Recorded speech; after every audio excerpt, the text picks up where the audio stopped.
Okay, PT, Richard Hansen, Mel Van Abbott. Hey, man, I've been talking to you all day. Jeff. Hey, Jeff. How you doing, pal? Hey, Joe, what do you know? Anthony. Now, guys, well, let's wait until a few other people get in here. There's only 30 people here now. Hey, there's Cheyenne. How you doing, Cheyenne? Guys, I don't know if I say it enough, but I'll tell you something. Cheyenne, Vanetta, and Willow, without those three people, we would not all be here every night. That it's just that simple.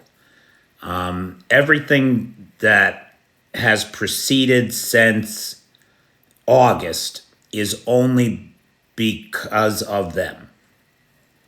And I don't say it enough. So thank you, ladies. Dobro večer, Tisno. Hey, Sharon Davies, on time. Well done. Gan, I'm doing okay. How you doing? Welcome, peeps. Okay. So, guys, the first thing I want to say, I want to talk for a second about TikTok subscribers. When you get subscribers, there's a little button that says make a subscriber-only video. And you press that button and you send it out, and it's supposed to make a video only for the subscribers. Well, it doesn't work because the video has like 1,400 views now. So if you're wondering what that is about, TikTok has a subscriber thing.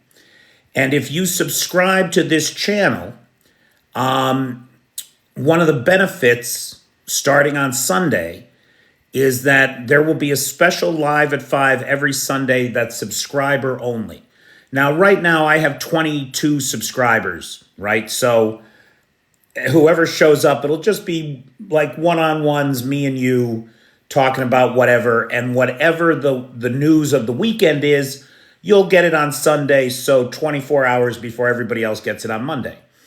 So if anybody is interested in that sort of close communication, subscribe to the channel, and I will see you on Sundays at 5. To the moderator team, don't go working on a Sunday. It's only going to be me and that tops 20 people. So I think I can manage that on my own. I don't know. Maybe I can't. Hey, John Williams. So today is Friday, March the 8th, day 744 of Vladimir Putin's war of aggression against the people of Ukraine. Thank you, Steve B. Thanks, guys, for all the gifts always. I appreciate it. Last night, 33 of 37 drones of the Shahed 131, 136 class were shot down by territorial defense. 18 of them, half of the drones last night sent, pummeled Odessa. Odessa is coming under increasing fire. And that's very disconcerting to me for a number of reasons. So Vanetta has the schedule there. That schedule is correct. Normal, live at 5, Monday to Friday, news segments. Saturday live at 5, that'll be just Ask Me Anything. And then Sunday live at 5 will be subscribers only. Subscribers only. And that'll just be I imagine it will be just a very intimate conversation between the subscribers and myself, where we can address individual questions, individual concerns, that sort of thing. And again, nope, that's 5 Eastern time, Andreas. So it's this time slot. The time slot will not change. I have not heard from Ant today. I do not know if he's okay. Is he in here? Ant in Odessa, are you here? Or Valley? Are any of the Odessa peeps here? Thank you, Andreas. I hope to see you there. Thanks for subscribing. I appreciate it. It's a big deal. Hey, Hobo. Hey, Esteban. So territorial defense took out 33 of 37 Shaheds last night, but fully half of them were pummeling Odessa. Now, why is Odessa getting hit so bad lately? I mean, we saw the attempt against Zelensky and Mitsotakis, the Greece president, the president of Greece. Now, whose wife was also in the motorcade, by the way. It wasn't just the president, it was the president and his wife and Zelensky in that motorcade. I am more convinced than ever that it was an intentional target and that that's what the Russians were trying to do. They just missed because the Kremlin is denying it vociferously today, calling the claims ridiculous, yada, yada, yada. And so I am more convinced than ever that that was an attempt on Zelensky and with complete disregard for the presence of the Greek president there. Hey, Mad Mike, how you doing?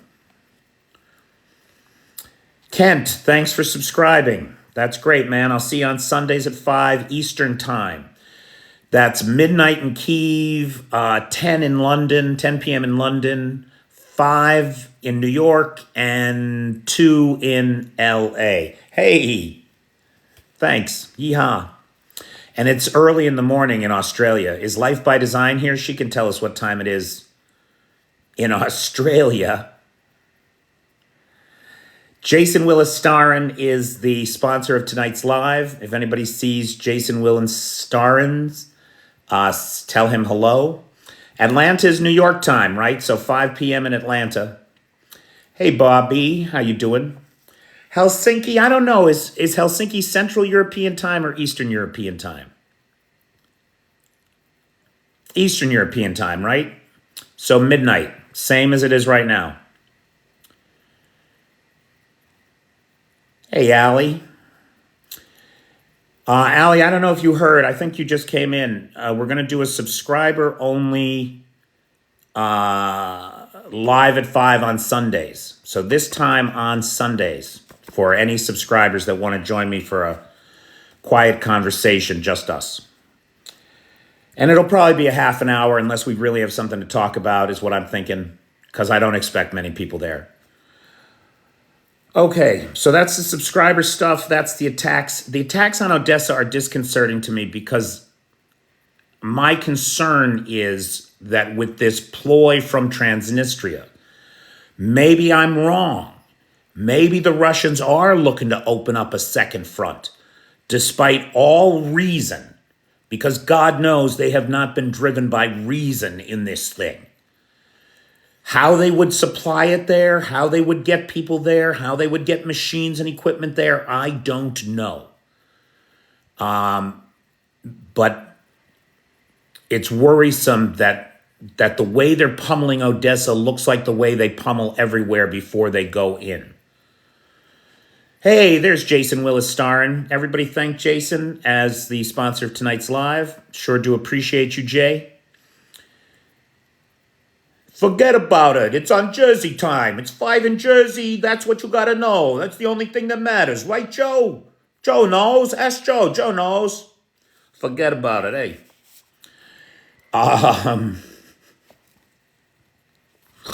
I'm stupid. Why do any of you listen to me? I don't understand. Kharkiv and Sumy, the northeast corner of the country, is getting pounded by the Russians really badly.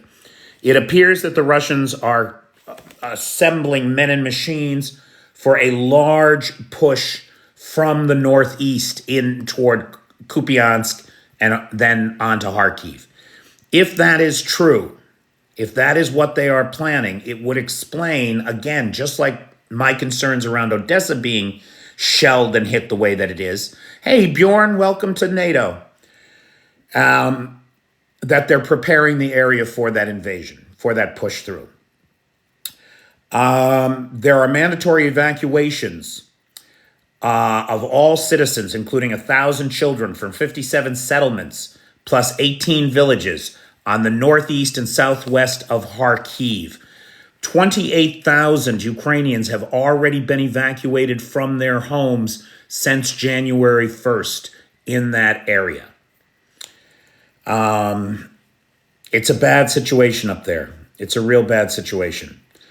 Now, on the front lines, just south of the Kupiansk and Sinkivka advance, is Liman Pershi.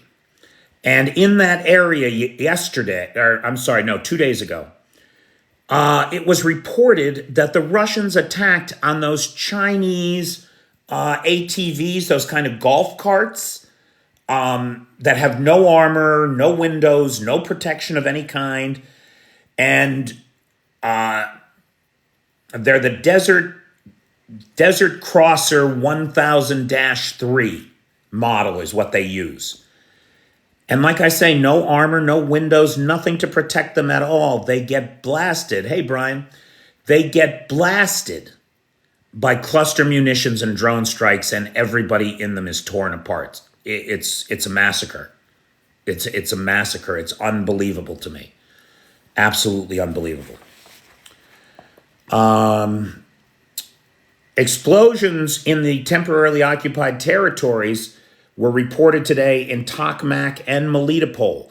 Now, we don't know if it was partisan activity. We don't know if it was HIMARS strikes. We don't really know anything about these hits, only that there were explosions reported today.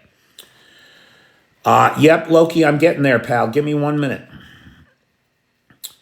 Czech President Pavel says that he has fully funded the purchase of 800,000 shells, 500,000, 155 millimeter NATO standard, and 300,000, 122 millimeter rockets, has been fully funded by 18 countries that have chipped in. Norway was the last one to chip in $150 million today, along with the Netherlands, Belgium, Germany, Latvia, Canada, France, and another 9 countries that we're not sure who they are, though we expect the Czechs are kicking in too. At the very least, they're organizing the whole thing, and they expect delivery of the shells to begin within a few weeks. So we'll see what happens there, but it looks like that effort is paying off. I was really, my heart sang with joy today. It really did. When I saw the announcement that General Zaluzhny would be representing the sovereign nation of Ukraine as its ambassador to the United Kingdom. That is a big job, boy. That's a big job. And it's, from a political standpoint, it's about one of the most important political jobs that you can get. Well, Mel, I hope he'll be great at it. He was great on the battlefield. There's no two ways about that. But the battlefield is very different from the back room, from the political sphere, the political world. And he's going to have to evolve his sense of politesse in all new ways. He can't blow his enemies up when he's in that job. Not in the same way, anyway. So it'll be great training. If he does that job and he does it well, and then he wants to run for president after Zelensky or against Zelensky, he'll be a powerhouse. He'll be an absolute powerhouse. I wish him well. I'm sure the peeps wish him well. It's a challenge. And it really, to me, like, think about Putin. Think about the best generals that Putin had. Think about Teplinsky, how his name's been dragged through the mud. Think about, I can't even remember their name. Think about Igor Girkin sitting in a jail. Think about Yevgeny Prigozhin, fireball in the sky. Think about Sorovikin under house arrest. And now think about Zaluzhny, elevated to a position that's a stepping stone toward the presidency. This, my friends, is the fundamental difference between the toxicity of the masochistic master-slave relationships in autocracies and the hand of community in a democracy. This is the difference. Don't ever let anybody tell you that they are the same, that Russian democracy is no different than American democracy. The cancerous pieces of shit like Trump want to make it that, want to drag us down to their level. We cannot allow it.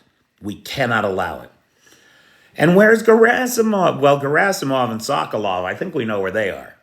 I think we know where they are. It's just that poor Russia can't seem to bring itself to say it.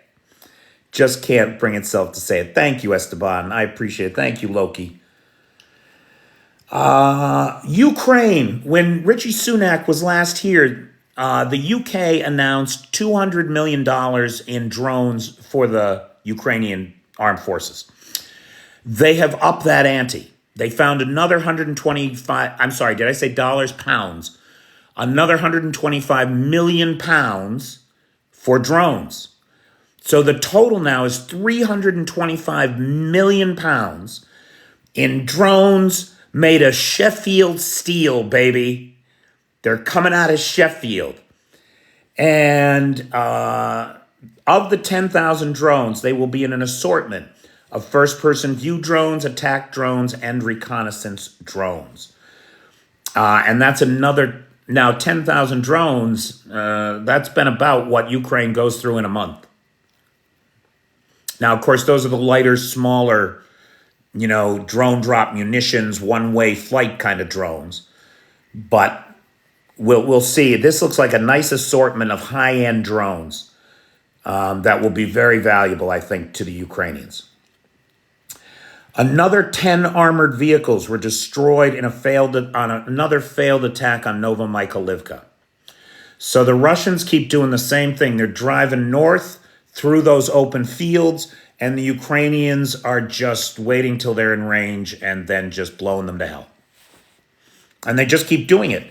There's so many vehicles destroyed in that field now that to figure out that it was 10, I took the snapshot from yesterday's video release from the Ukrainian Armed Forces, and I compared it to today's video release, and the new vehicles that were there amounted to 10.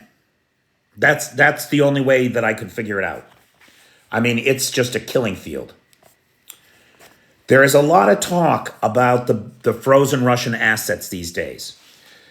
People, okay, let's come back to the frozen Russian assets because Dark Irish has a good point here. Pete, I heard something about Turkey is contracted to building 2 corvettes for Ukraine. They were contracted to build 2 corvettes for Ukraine back in 2020. The keel for the second one was laid in January of 2022, and the unfinished ship was supposed to be delivered to the Ukrainians in 2022. So this is old news, Dark Irish. Some people have recently brought it up like it's new news, but it's not new news. The ships, what was I going to say? Oh, the first of the corvettes was supposed to be delivered to the Ukrainians in 2022 to finish the arming of it. And it was originally supposed to be armed with harpoons and Neptunes and torpedoes as anti-submarine weaponry. But the future of these ships is all in grave doubt now because the Montreux Convention is in effect. And so you will see it because one person picked it up and reported it as if it's news. Other people are going to pick it up. But if you do a search in the mainstream media, the last news about this really was August of 2023 when the First Lady Zelenska, First Lady of Ukraine, went to Turkey for the laying of the keel. But we don't know. PT, I don't know if that would circumvent the Montreux Convention. I mean, the Turks have been very not one side or the other on this thing. They've been very impartial.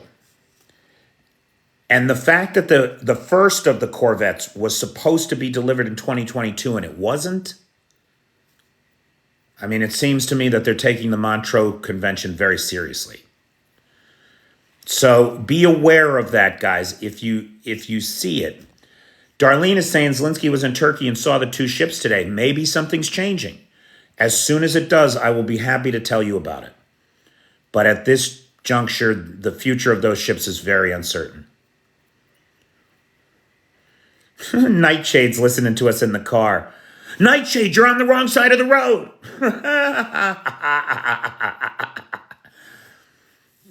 Oh, Krager, please. I'm not prepared to talk about Biden's speech. I think I'm going to do that tomorrow night because it's Saturday. And so talking about other things is generally what we do on Saturday. Yeah, William, I know they do. You can't believe everything you hear, pal. Just like with those ships. And you can't believe everything you hear about that $325 billion in frozen Russian assets. There are different countries who have different tolerances for threats from Russia. And they all have frozen assets in them. Now, what are they going to do with them? Well, there's a difference of opinion among the allies about what they can do legally about them. But so far, the best plan I heard, well, I'm going to hold back on that for 1 second. If you are really interested in the frozen assets thing, you got to listen to the interview with Bill Broward, who's the guy behind the Majinsky Act, right? He did an interview yesterday or today on Times Radio with Kate Chabot. And if you're really interested in what we can and cannot do with the frozen assets, they have a great conversation about it. And this guy knows, like he understands international law and money and that kind of thing. So Bill Broward on Times Radio with Kate Chabot. Great interview. I cannot recommend it highly enough. Now, the British, for their part, what David Cameron wants to do, and I love this plan so much, he wants the British government to just loan 32 billion euros, or no, 32 billion pounds. I'm not sure what that is in dollars. 32 billion pounds that they have currently frozen to the Ukrainians. Just loan them the money. Just give them the loan. And then when it's time for Russia to pay back the reparations, we'll already have the money and we can credit it against the reparations coming in. But, we'll keep it because we loan the money out. So it'll be part of the, right. It's beautiful. It's a thing of beauty. And it gets around a lot of the legal concerns that people bring up about this. And it gets the money where it's needed immediately. And with us holding up that $60 billion in aid, that's a real problem. Oh, now Bobby says here, and he's right, listen to this. Browder, Sonnenfeld, Bremer are voices to be listened to. Bobby, I couldn't agree more. If you don't know the work of Jeffrey Sonnenfeld at Yale University, who tracks the companies that have divested in Russia and who hasn't divested, I cannot urge you enough to do a search for Yale Russia list. It's all you need, Yale Russia list. You'll find it.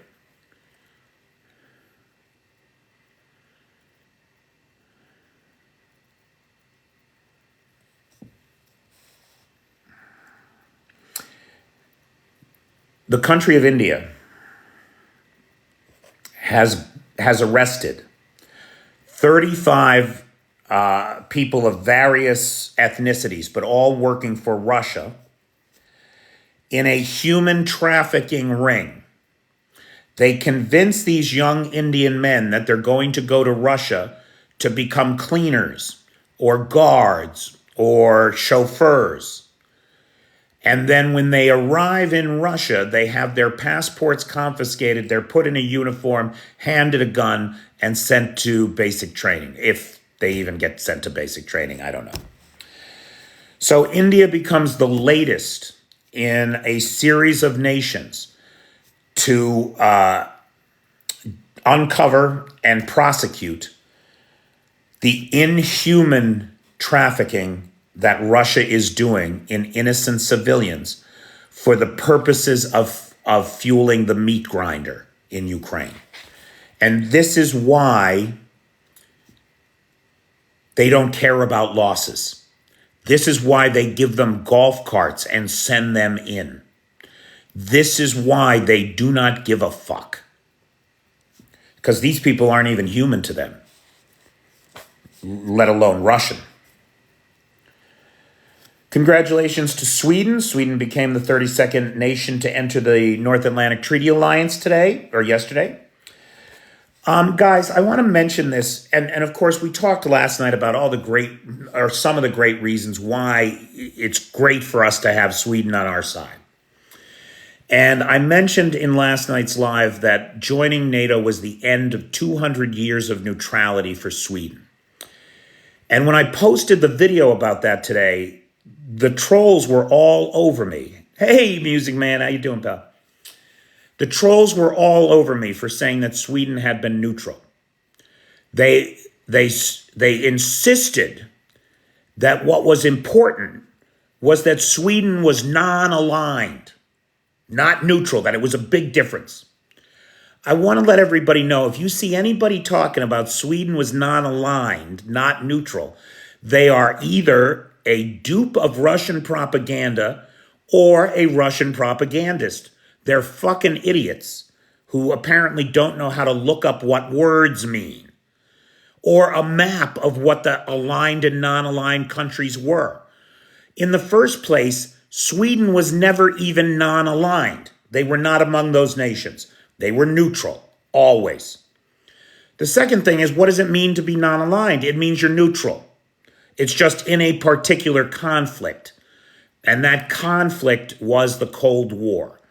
So you didn't align with either the US or the Soviet Union, and you participated in the non-aligned, it wasn't a pact exactly, but the treaty of non-aligned nations, something like that. It was bullshit. It was nothing. And Sweden wasn't even in it or part of it. So I think that the trolls are pushing this narrative because they want to act like Sweden's actually been on NATO's side the last 60 years. I think that's what the end misinformation is that they're trying to get out.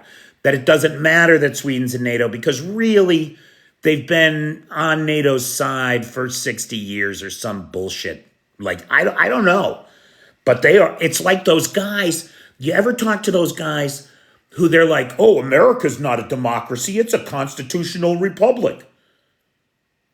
I mean, it's like talking to a pigeon, or it's like trying to play chess with a pigeon. All they do is knock all the pieces off the board, shit on the board, and then walk around like they won. Their words are meaningless. Their words are meaningless. Anyway. So welcome, NATO. We're happy to have you aboard. Third major hit on a steel plant in Russia. At the Severstal metallurgical plant in Vologda region, the Cherepavets steel plant is one of the largest steel plants in the world, employing 23,000 employees. Officials say that the main blast furnace was unaffected and that production continues apace. However, a secondary furnace was affected, but it doesn't matter because it was actually shut down at the time of the attack for maintenance and repair. Do you notice a trend? Whatever it is the Ukrainians hit, it doesn't matter because it was already down for repair and maintenance. It's hysterical. Right, Webadev? Sure it was. Okay. In Great Britain, there was a judgment in a case called Yukos Oil shareholders of Yukos Oil versus Russia. Back in 2007, Putin nationalized, that is to say that he took ownership of a gas and oil related company called Yukos, and then turned it over to some of his friends so that they could make the money from that company. Well, the only thing is, we live in a world where ownership means something, and the shareholders of that company had invested many billions of dollars in it, hundreds of billions of dollars, and they want their fucking money back, as one can imagine. So the problem is, I'm not sure, Krager, it may have been, because this is back in 2007, right? So it was one of the early kind of forays into nationalism, nationalization that Putin took. So it might have been. I'm not sure. Now, the problem, though, is that the shareholders in the company live in a dozen different countries.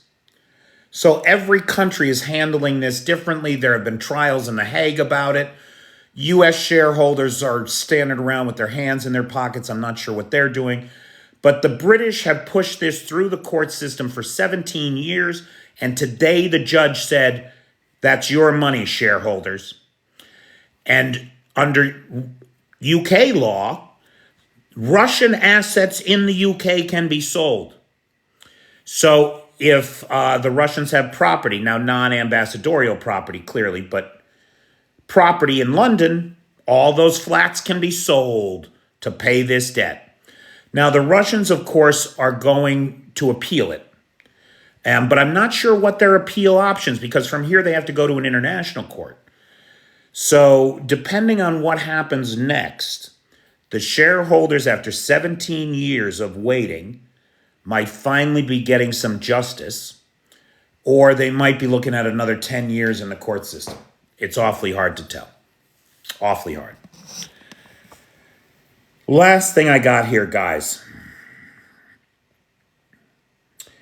In the last 2 months or so, we have seen farmers and their tractors in the streets of Madrid, Paris, Brussels, Prague, Warsaw, and Athens, protesting against higher fuel prices, higher costs of production, and most importantly here, the influx of cheap Ukrainian grain.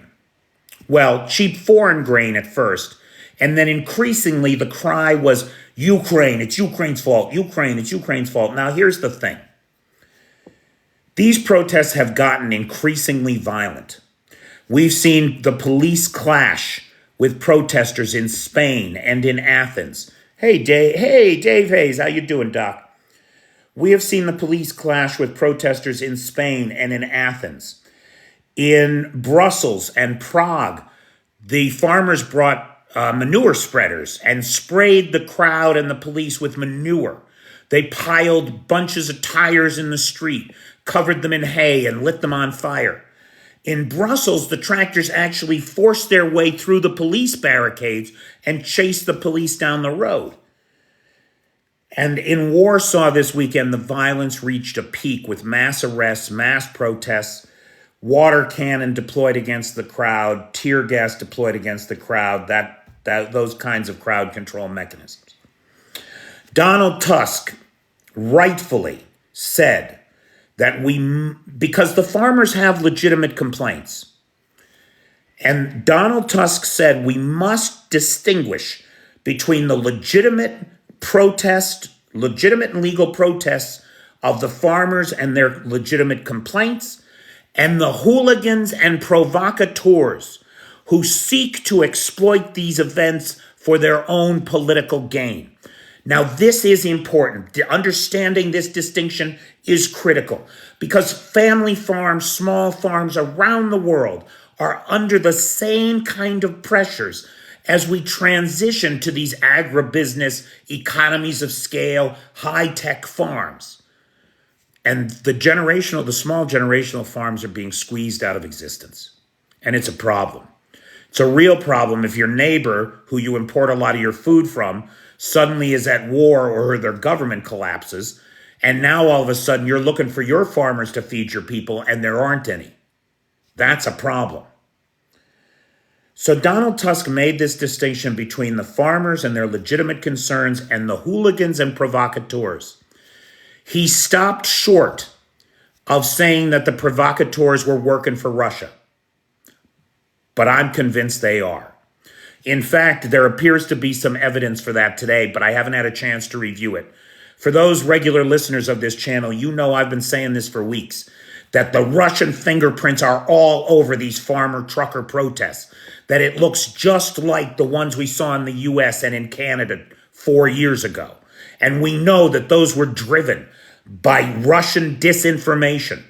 The farmers and the Russian disinformation fire hose is on full blast, and the truckers and the farmers are trying to drink from it. That's what's going on. They're taking a legitimate societal concern and they're amplifying it and pushing it to a violent conclusion. And the only people that that's good for are the Kremlin, the gremlins in the Kremlin. This kind of chaos, this infighting amongst ourselves, is what the Kremlin wants. The Kremlin is not your friend. They are not there for you. And yet, the Polish farmers are carrying signs that are pro-Putin, pro-Kremlin, pro-Russia. Right now, they're all pointing the finger at Ukraine. They're all pointing the finger at Ukraine for glutting the market with cheap goods. Bullshit. More grain is flowing over the Belarusian border into Poland and into the EU than there is coming across the Ukrainian border. And much of that grain was stolen by the Russians from the Ukrainians. So I'm telling you, the fingerprints of the Kremlin are all over this thing. And there's a bunch of articles out today that seem to point to the evidence for it. I just got them right before the live. I haven't had a chance to look at them. But we'll talk about that tomorrow as well. Jillian, you're right. The gremlins are causing discord and division all over the world because it's in their best interest. Thank you, James. So, for those of you that follow the channel, know that I've been speculating about Kremlin involvement in these protests for months now. It looks like maybe the evidence is here finally. We'll see. Okay, it is 12:38 here, 00 hours and 38 minutes. For those of you who tell time that way. Yeah, Jeff, I was blown away by the fact that the EU never stopped farm imports. They sanctioned everything else, but they didn't sanction farm imports from Russia. Russia's a major wheat producer. That's a major part of their annual income and budget. Nothing like oil and gas, of course, but still, it's a big part of the economy. Mel, exactly, right? It looked exactly like the trucker thing in the US and Canada 4 years ago. Disinformation is the only competency left in Russia's war machine. And you know what, Dow? It's not even that good since Eugene died. Since they offed Eugene, Russian disinformation isn't even as good as it used to be. Sure, Nightshade. Give me 1 second. Were there Russian flags flown in Canada for that? Interesting. Hey, good morning, Lars.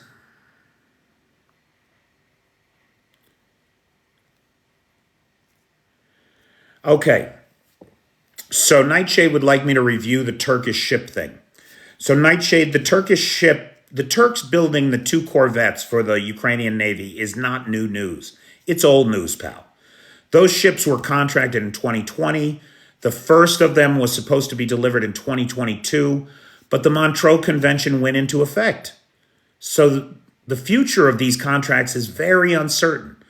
First Lady Zelenska was in Turkey in August of 2023 for the laying of the second corvette's keel. But again, with the Montreux Convention in effect, their future is very uncertain.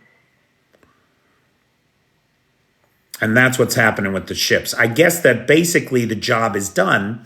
Both ships would now normally be ready to transport. But remember, the first one was to be transported 2 years ago. And then the war started, and it never was. How do you think Russia is influencing the Republicans in the U.S. wanting to stop helping Ukraine? Well, Aaron, in the case of Mike Johnson, right, Mike Johnson's 2018 campaign was funded by an American ethane company, the name of which escapes me right now. I'm sorry, I don't know. Would somebody look that up? Who funded Mike Johnson's campaign in 2018? But it was an American ethane, oil industry related company. And the thing is, though it was an American company, it was 88% owned by 3 Russian oligarchs close to Putin. Right? So Mike Johnson, American ethane, thank you, PT. Mike Johnson, the Speaker of the House of Representatives, his 2018 campaign as a freshman congressman, first time running, was funded by 3 oligarchs close to Putin. Give me a fucking break. Are you kidding me? Now, that's just one example. In other cases, like with Lindsey Graham, for example, there may be compromise. The Russians may have something on them. In cases like Trump, it could be both money and compromise. The question is, what have the Republicans, and more specifically Trump, ever done to hurt Russia? Ha! Absolutely nothing. Just the contrary, right? They have done everything they can to pump oxygen into the Kremlin. Donald Trump stood there on that podium in Geneva and said, I can't imagine why it wouldn't be, why it would be. Follow the money, follow the money, follow the money. It's not just the phone calls from Putin. I saw the network capture of the handshake protocols between the Trump server in New York and the server at the Russian bank. Look, the only way that you get that kind of secure connection is if one person on one end configures the connection very specifically, and one person on the other one has the matching configuration. That's the only way that happens. Why was Donald Trump hosting a server that was talking to a bank, and that was all it ever did, and it was talking to that bank multiple times a day? That's money. That's money.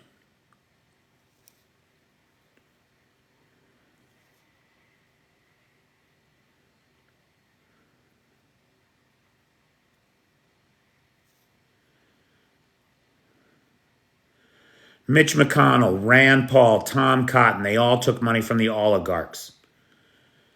You think Trump will be saved by Russian money? There's no saving Trump. He's done, pal.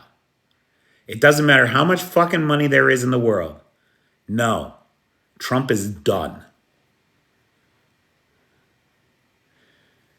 So, Aaron, I hope that helps. Now, look, I know much of this is speculation, right? There's some good hard paper trails with some of it, but much of it is speculation.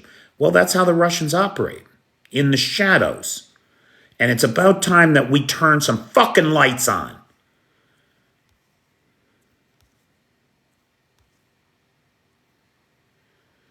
His money is going to legal bills and judgments. He doesn't have any money. Deutsche Bank loans to Trump were backed by Putin.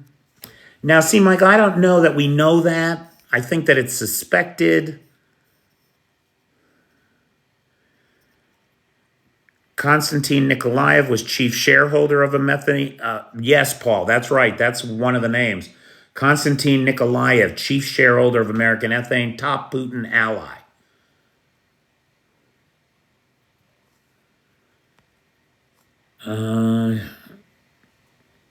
Merkel in Germany was on the take. Maybe the whole gas pipeline was a bad idea. I mean, it could be that Merkel was on the tape, or it could just be that Merkel was short-sighted and unfortunately trusting.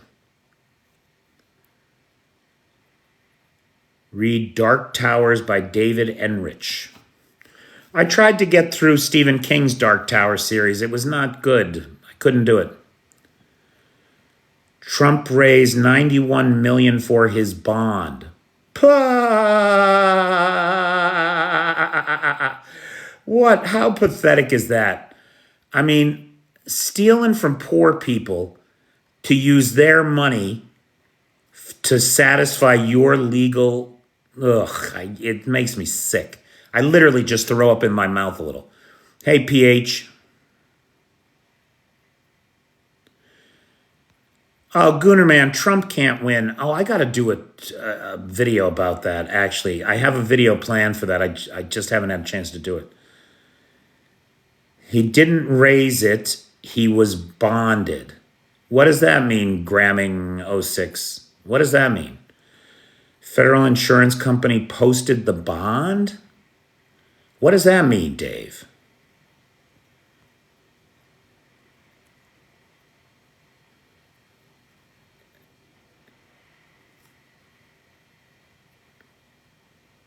Hey, Fishalicious, long time no see. He used a bond agent. Yeah, but wait a minute. He had to borrow it. Chubbs lent it with a 10% non-refundable premium. Yeah, but Nightshade, that's what people are immediately thinking of, bail bonds, but that wouldn't work in this case. You got to put the whole bang up. He only had to have a certain amount and the bond company insured the rest? It's a conditional loan? What kind of idiots put up money for Donald Trump, a guy famous for not paying his bills? That's unbelievable to me. It's unbelievable how really... Well, I mean, have you noticed how dumb the average person is? There you go. Did you do a recap? No, Jake. We didn't do a recap yet.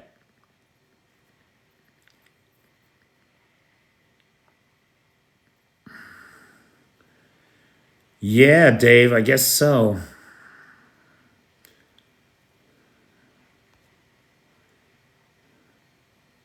Oh, brother. Why didn't Ukraine honor the Minsk agreement? Gosh, I don't know. Maybe because of the full-scale invasion?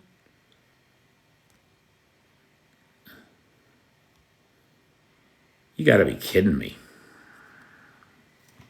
Okay. How are we doing on time? It's 12 minutes to the top of the hour. So just for you, Jake Kolkowski, I'm going to do a quick recap here. The two big stories today are really the farmers' protests across Europe are getting more violent. They were particularly violent in Warsaw over the weekend. And there seems to be the Russian fingerprints all over this thing. And I'm hoping that tomorrow night we'll be able to talk about it some more. It appears as though there's some evidence to suggest that that is the case. Zelensky has been appointed as the ambassador to the UK. I think that's a brilliant job for him. The UK has ponied up £325 million for 10,000 drones of the first-person view attack and reconnaissance varieties. The Severstal metallurgical plant in Russia became the third major steel facility hit by the Ukrainians today. And in the Liman-Pershi direction, the Russians attacked the Ukrainians on golf carts. It was a massacre. No Russians survived. Neither did their golf carts. And that's not even a joke. That's how it went down. And that's really about it. That's the top. Those are the top lines, I'd say. The other thing is, for subscribers to the channel, I'm going to start doing a Sunday live at 5 EST. And that will be subscribers only, probably a half an hour one-on-one. It's almost, with only 20 subscribers, it'll be like a one-on-one kind of conversation. So if you can't do the Patreon and you can't do other things, whatever, you can always do a TikTok subscription. And that would be great. Be a big help to me. And I will see you then on Sundays. Dave Hayes, the link to Patreon is in my bio. And if you join the Patreon at the $30 a month level or more, you get a video sponsorship. So the first week of the month or so, all the Dobrovicher level and higher guys get a video sponsorship.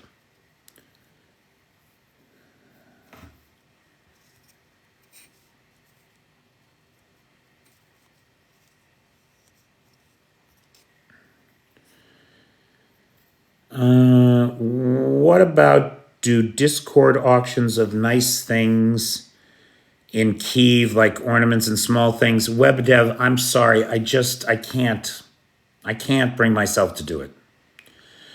I mean, if I was going to do that kind of thing, like all the money would have to go. And then the thing is, there's so many idiots and scammers. I mean, look at the work Mel does. I don't know if Mel K is still here. But if you don't know Mel K does great work exposing these phony people. They're supposed to be fighting in Ukraine, but really they're Nigerians with 100 phony identities. Right there's Mel K. Take a look at what Mel K does exposing these phonies. It's amazing. And there's a lot of corruption with fundraising. I'd rather direct everybody to Fast Angels, Spirit of Ukraine, and most importantly, United 24. I'd rather just people do that. I mean, I barely have the bandwidth to get this done every day. I can't imagine trying to do much more. Although more than one person was asking for merchandise today, and there is the TikTok store, and I do not have any money, so I should probably get in there with something. It's weird. It's weird to be 56 and poor. I feel like I'm 22. I'm totally poor, but I don't do anything I don't want to do. No, I'm not. I'm Webadeb. It's not me, man. It's just not me. Yeah, I'm 22 twice plus half that again. Are you an artist, Paul? Are you a graphic artist? Hell yeah, Mel. And every time I have a problem, somebody like you comes to my aid. I mean, so really, I'm just sailing along through life here. Yeah, Russell, I know. It's just, it's not, I'm an idiot. I'm not. I just don't see any of that happening, guys. I'm sorry. If you want to do auctions, you got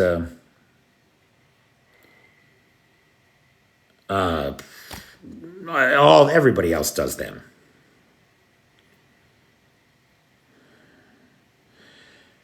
Colin, please don't. Well, where are you? Are you in the U.S.?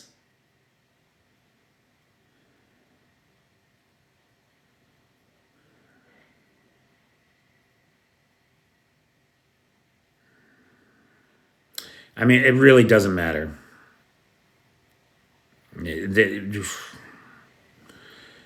Listen, this is okay. All right, it's 5 to the top of the hour. Does anybody have any final thoughts, questions, comments, points of observation, or personal need, anything from anybody about anything related to Ukraine?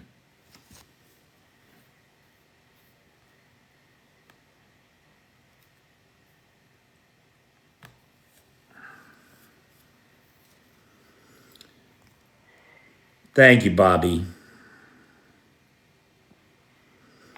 Dark Irish, you are a sick person. Your sense of humor is decidedly perverse.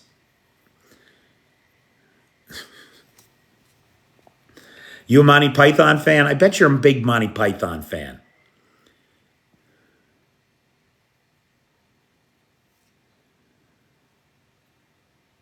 Thank you, Webadev. Hey, Tony Takiri, how you doing, pal? Sharon Davies hits it on the head. Or a TikTok subscription is cheap. It's like $6 a month for a TikTok subscription.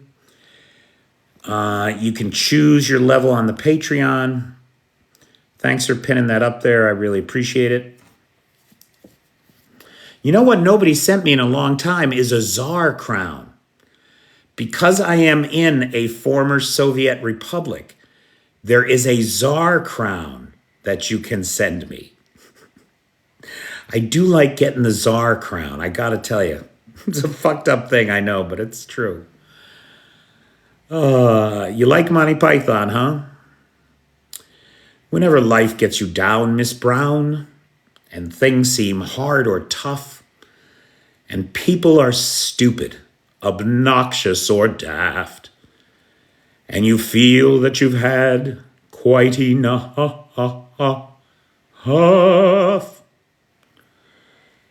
just remember that you're standing on a planet that's evolving and revolving at 900 miles an hour, that's orbiting at 90 miles a second, so it's reckoned a sun that is the source of all our power.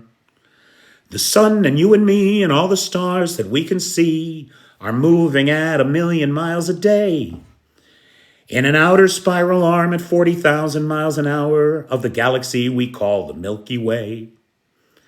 The galaxy itself contains 400 billion stars. It's 100,000 light years side to side. It bulges in the middle 16,000 light years thick, but out by us, it's just 3,000 light years wide. We're 30,000 light years from galactic central point. We go round every 400 million years. And our galaxy is only one of millions and billions in this amazing and expanding universe. Thanks, Van. That's Monty Python, Meaning of Life, the Galaxy Song. Thank you, Mad Mike. It's but a flesh wound. No, you didn't. Thanks, Brian.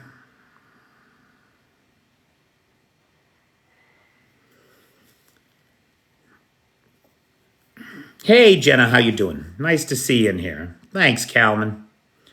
Sanction Russia Week. Jeff, I am so with you. I am so with you. I can't believe it hasn't been done. I can't believe that Donald Tusk is just now. Now, of course, Donald's new in the job, so it's not his fault. It's his predecessor's. But his predecessor was far-right pro-Russian. Now, he, on the other hand, is a Democrat. And so he is petitioning the EU for full sanction of Russian wheat products. Well, that's a good point. So Rational Squirrel says, is it ethical to sanction food products? Here's the thing, Rational Squirrel. When there's a glut of food, as we have in the West, what is the problem? Especially when, oh, Kev, don't what do you think, pal? You think I don't know that? I know that. Sanction Russian passport. CyberDoc is here. It's a fair question. It's a fair question. It's a complicated issue. The whole thing's very complicated. But I'm sorry if it's a question of, look at how the Russians are exploiting that.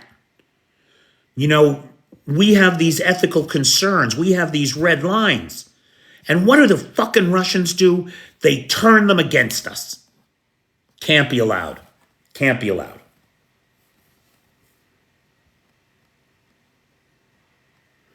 Thanks, Sharon. Yeah, I hope Romania will solve the problems with the separatists in Moldova. I don't know exactly what Romania is doing to support Moldova in that issue. But they have been in contact. That much appears to be true. Okay. So, guys, everybody thank Jason Willis Starnes, who was the sponsor of tonight's live. Please, everybody, a big round of applause for the moderator team, who are just the best on the tickety talk. Cheyenne, Vanetta, John Williams, PT, Jay, and Travis. Thank you, gentlemen and ladies, so much. Big thanks to Nightshade, who manages the Facebook group Peter's Peeps. Big thanks to Lars, our technical guy who manages the Discord server. And yeah, don't you, Mel? Don't you love a clean comment section? Well, those are the folks who keep it that way and save me from myself every night.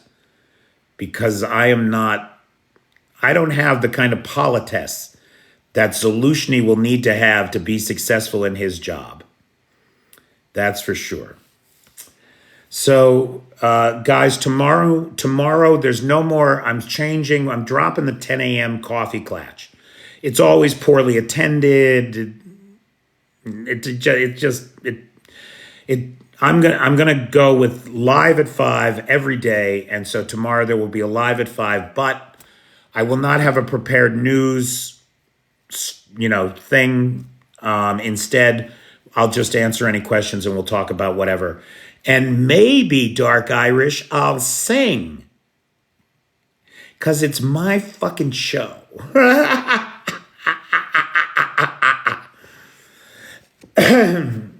That's basically what Saturdays have always been, Dark Irish. It's an open discussion. Anything that anybody wants to talk about. And the only thing I sing are like particle physics songs and space songs and that kind of thing. Some biology, well, some chemistry too. Physics, some astrophysics. Yeah.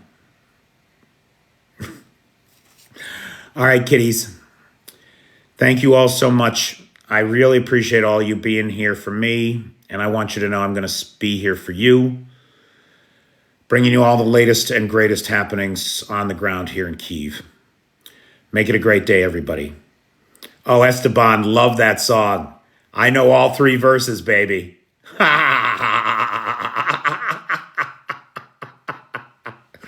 I know all 3 verses. All right. Good night, kids.